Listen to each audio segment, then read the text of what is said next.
সর্বনাশা আগুনে ঝলসে গেছে ৭ বছরের মেয়ে। তার মিষ্টি মুখখানা এখন শুধুই স্মৃতি। একবারে গেটের মধ্যে আগুন, ওই গেট দু তিনটা গেট থাকতো, অনেক বাচ্চা বাইর হতো। ঘুরবে না আর ছোট্ট সাইকেলের চাকা।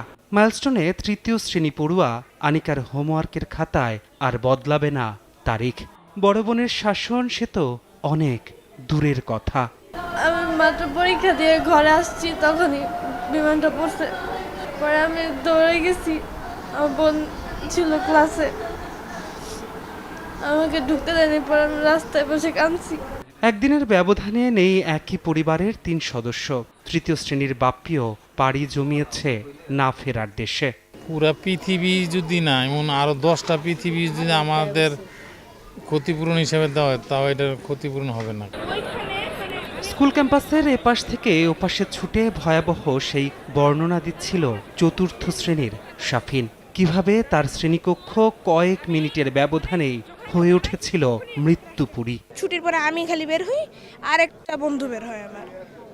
সো ও বেঁচে গেছে, আমিও বেঁচে গেছি। আমার আরেকটা বন্ধু, ও স্কুলে একটা বইমেলা হয়েছে, ও ওইখানে বইমেলা গিয়েছিল। সোমবার বেলা ১টা, স্কুল শেষে কোচিংয়ের আগে মাঠে বসেই প্রতিদিন টিফিন সারে শাফিন। সোমবারও তার ব্যতিক্রম হয়নি। হঠাৎ মাথার উপর দিয়ে চলে যায় জ্বলন্ত এক আগুনের গোলা। মুহূর্তেই শেষ হয় সব। আওয়াজটা একটু অস্বাভাবিক ছিল। আমি উপরে তাকিয়ে দেখি বিমানে আগুন জ্বলছে। ওকে শুধু সতর্ক করতে পেরেছিলাম যে দেখো প্লেনে আগুন ধরে গেছে, সামনে দৌড় দাও। একাদশ শ্রেণীর ছাত্র আদিব ক্লাস শেষ করে তখন বাড়ির পথে রওনা হওয়ার কথা।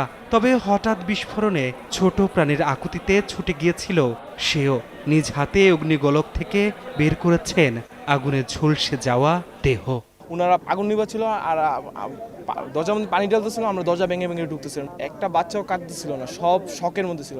একদিনের ব্যবধানে যেন প্রাণহীন হয়েছে মাইলস্টোন। চাপা কান্নায় ভরা প্রতিটি কক্ষ। মাইরিন মিস, আরেকজন হইল মাসুদা মিস। ওনারা কোঅর্ডিনেটর স্কুলের। ওনারা ইচ্ছা করলে নিজেরা বের হয়ে যেতে পারতো। বাচ্চাদের জন্য তারা যায় নাই, কিন্তু বাচ্চাদেরকে তারা অনেক কষ্ট করিয়া বের করছে, এক একজনের ২০-৩০ জন কইরা। এই পাশে আগুন আর কালো ধোঁয়া।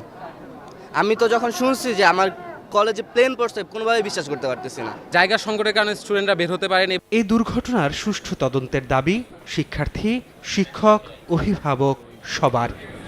ধ্রুব ব্যানার্জি, সময় সংবাদ, ঢাকা।